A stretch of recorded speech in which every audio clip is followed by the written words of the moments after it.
Thank you for making Claire's the worldwide choice for earlobe and ear cartilage piercing. Our piercing specialists have made over 90 million ears sparkle in the last 50 years. Before your piercing, our associate should have taken some time with you to be sure you understood what was going to happen during the piercing process, and reviewed our aftercare procedures on a sheet for you to take home.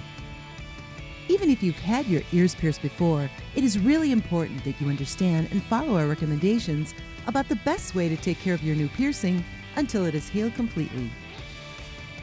So, we're going to take you through the steps to clean your new piercing and tell you about a few things you should be aware of. To begin, remember that your piercing earrings should not be taken out until the ears are completely healed. This is 6 to 8 weeks for an earlobe piercing and 8 to 12 weeks for an ear cartilage piercing. Before cleaning begins, it is very important that you thoroughly wash your hands with an antibacterial soap. Also, try not to touch the new piercing unless it's time to clean your ears. The front and back of the new piercing needs to be cleaned with the ear care solution that came with your piercing at least 3 times a day. Using a saturated cotton ball or cotton swab, apply the ear care solution to the piercing. Slide the earrings back and forth in your ear so the solution will get inside the piercing. Then, holding the earring from the front, gently rotate a few partial turns, both forward and backward. At this time, check to make sure the clutch back is securely positioned in the safety notch. The earring back should never be flush against the ear. Be careful not to remove the earring. Remember, you will need to clean your piercing at least 3 times a day. You might want to do this once in the morning after you're done taking a shower or washing your hair, again after school or work, and once more before bed. Here's some additional points that you need to be aware of so that your piercing will heal successfully. Hair can easily get wound around the post of the earring, so be sure that you watch for that. In fact, if you have longer hair, you might want to keep it up and away from your piercing while it's healing. Be careful to keep hairspray, shampoo, cosmetics, perfumes, sunscreen, or any other personal care products away from your newly pierced ears. If you have used any of these products, or you've been exercising, swimming, or in a hot tub, clean your ears with the ear care solution as mentioned before.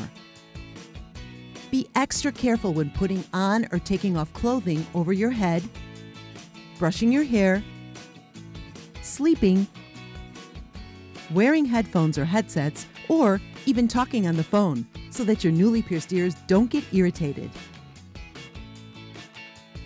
It's important to know that there are some issues that could become serious if you don't react to them, so please listen to this next section carefully. If you've had your earlobes pierced and you are experiencing any pain, redness, or swelling that exists for more than 24 hours after a piercing, this is not a normal result of earlobe piercing. You should contact your doctor.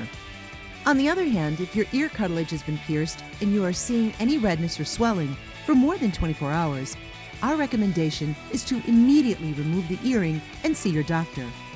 Ear cartilage piercing carries a greater chance of serious infection, along with other risks. You should also be aware that ear piercing earrings that are too tight can cause embeddings and infection. An embedded piercing looks like the earring is beginning to disappear into the ear and the surrounding area is swollen and red. To help avoid this, make sure the clutch back doesn't move past the safety notch on the post of the earring. The earring back should never be flush against the ear. If the clutch back does move past the safety notch, the ear may be squeezed between the front and back of the earring, which can cause embeddings. Each time you clean your ear, remember to look for any signs of embedding, swelling, infection, or redness. If you see any of these signs of trouble, be sure to talk to your doctor right away. The last thing we want to remind you about is the amount of time you'll need for your earlobe piercing or ear cartilage piercing to heal. If you've had your earlobes pierced, the ear piercing earring should stay in for at least 6 weeks. Then you can remove the piercing earrings and insert other post-style earrings.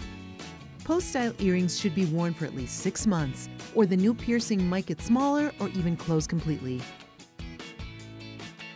If your ear cartilage was pierced, the piercing earring should stay in for 8 to 12 weeks. Then the earring can be removed and a post-style earring should be worn for the first 12 months to ensure your ear cartilage piercing remains the proper size. Well, that's all there is to it. By following these simple steps, you'll be on your way to a healthy and successful healing process for your new earlobe or ear cartilage piercing. All this information and more is on the Aftercare sheet provided with your piercing, and it can also be found on our website, along with the hottest trends in jewelry and accessories.